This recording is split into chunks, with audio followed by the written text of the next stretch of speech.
Hi guys, I'm going to share the scripture. I kind of felt like it was relevant for this time. So it's Proverbs 10, and I am starting at verse 11. The mouth of the righteous is a fountain of life, but violence covers the mouth of the wrong. Hatred stirs up strife, but love covers all transgressions. Wisdom is found on the lips of him who has understanding, but a rod is for the back of him who lacks heart. The wise treasure up knowledge, but the mouth of a fool is near ruin.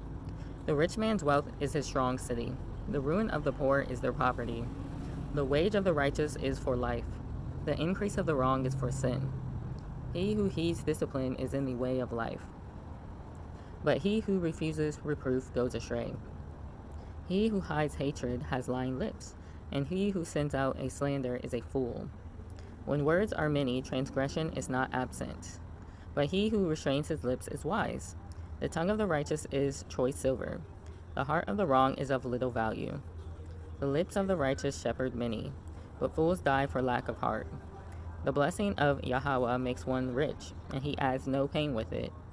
To work out wicked schemes is like a sport to a fool, but wisdom is for the man of understanding. What the wrong one fears comes upon him, but the desire of the righteous is granted. As a whirlwind passes by, the wrong one is no more, but the righteous has everlasting foundation.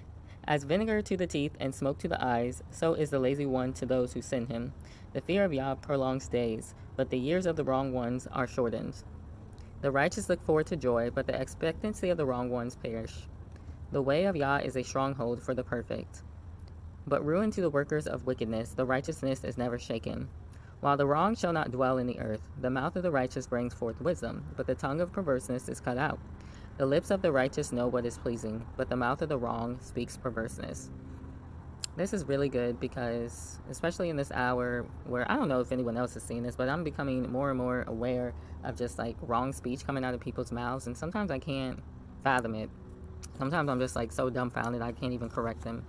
But there was this girl on Facebook the other day who is a stripper, and I had met a girl previous to that like months ago, and then I saw her again a couple weeks ago, and I didn't know she was a stripper. She was claiming God when I first met her, and then I don't know, we were talking at the table, and she was like, I'm not one of these people that's going to pretend to be righteous. Like, I strip and I want to have fun and all that kind of stuff. And I think old me would have been like, okay, well, maybe I'm wrong for blah blah blah, but you know what? She's wrong for pretending like she's into God, and she's wrong for stripping. And she was speaking about her boyfriend, who, he sounded like a good guy and that kind of thing. And then she had told me that he cheated on her. And then, you could kind of see the uneasiness. Like, she wasn't comfortable with it, but she was trying to be comfortable with it because I think she wanted to stay with him. Maybe she loves him or whatever the deal is. And, she said she had a friend that told her that all men cheat.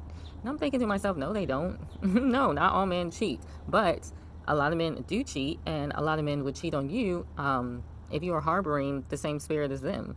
You're 36, you want to go out and have fun, you have children, you're not living a righteous life. Who are you going to attract? This is why, part of the reason why I go after the Most High, because I want a husband that is going after the Most High. I want a husband that's going to be faithful because I'm going to be faithful to him. So it's not that all men cheat, it's that you're putting yourself in a position in which you're going to attract men that cheat, and you're going to make excuses for him for whatever reason. That's not right to cheat on someone, even if you do have the same spirit. It's not right to cheat. But she said she wouldn't cheat, but I'm like, you're stripping at a club.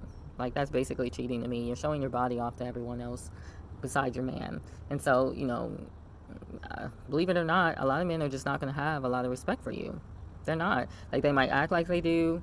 They might try to love you as much as possible, but the marriage factor, I don't think it's going to be there. And she's 36, and I think she actually does want to be married.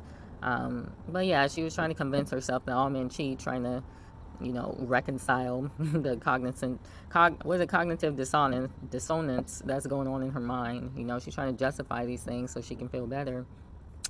And so I had ended up getting on Facebook, and this girl also claiming God, but she was doing it at a way higher level, and was talking about, God is okay with me stripping and all this kind of stuff. And I gave her the scriptures concerning modesty and not being a stumbling block to your brethren, because when you get up on a pole and you're shaking your hiney for some money, you're being a stumbling block to people, maybe not your brethren, but you are inciting lust in them, and God is not going to accept you in the kingdom for that reason. And he's not going to accept you because you don't respect your own temple and you don't want to cover up.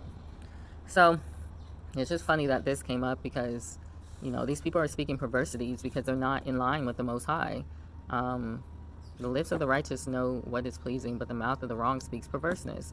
You know, and I feel bad for these people because they might actually really be deceived into thinking these things, especially this first girl.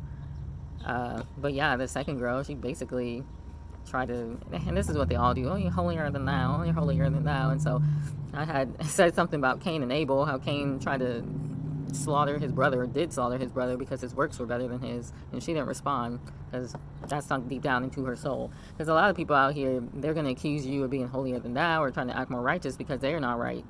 I mean, it's obvious you're not right if you're claiming God and you're dancing on the pole. So, but yeah, I just thought this was really good to read, and you guys should go and study it for yourselves. So you guys be blessed and have a good one. Bye.